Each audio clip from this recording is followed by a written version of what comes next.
can Maximo help you with your inventory management?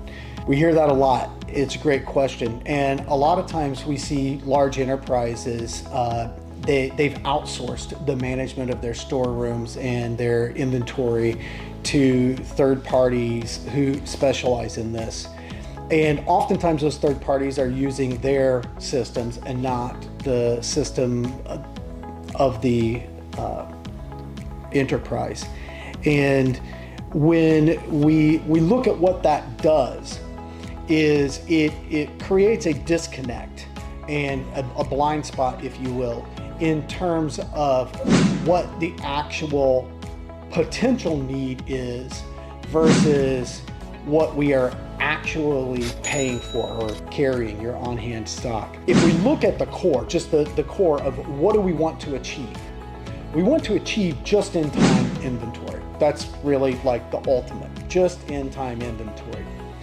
And you can't do that for everything, because we understand in the real world there are unexpected breakdowns, there are emergencies, right? So what we have to look at is the components it takes to get there. So I have to understand the assets, the equipment under management, and that's facilities, that's operations, whatever, my fleet, whatever it is I'm managing.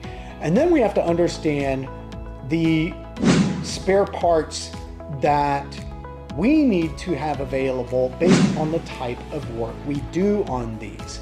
And if you are in a scenario where you're working on fleet vehicles, you may do your brakes, you may overhaul transmissions, but maybe an engine rebuild is beyond what you're going to do in-house, and that goes outside, right? So based upon the scope of work that your staff is capable of performing, you will want to stock based upon that.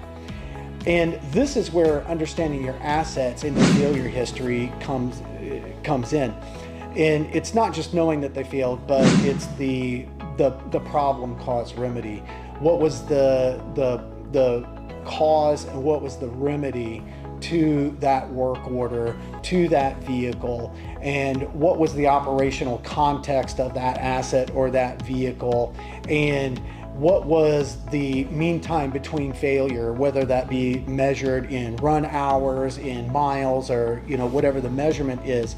And with that type of data, then we can start to get really close in understanding, well, how many of this type of spare part do I need on hand, and on what frequency am I going to need that?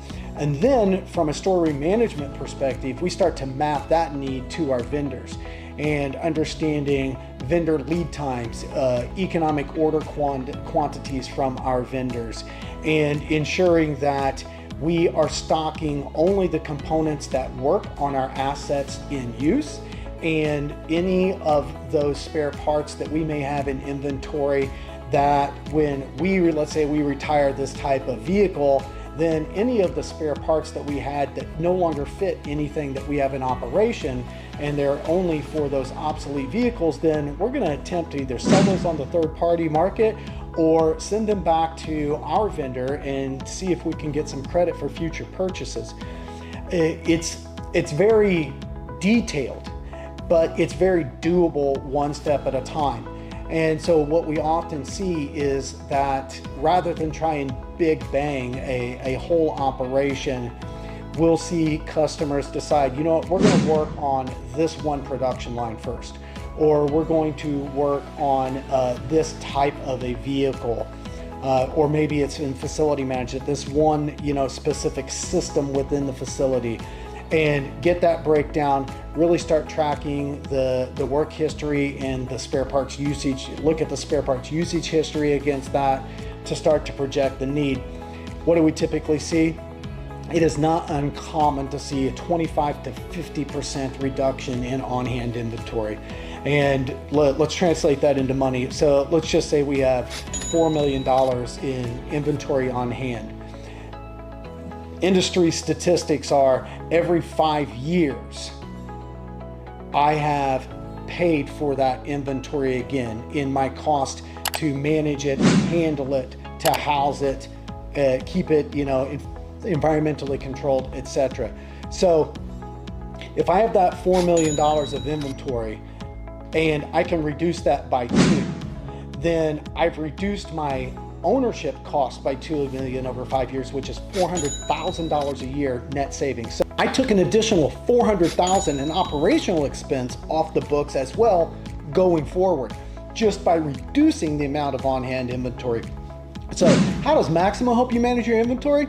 It helps you manage it very closely because it's actually mapping it to the assets in your actual work management requirements, your maintenance needs. So it manages it way more closely than a simple storeroom management application, which is just focused on what do I have, what should I order, where should I put it. Maximo takes it to the next level by integrating with your need, your demand out there in the field. Love to hear your comments below. Like, subscribe. Look forward to talking to you. Get ready with Banetti.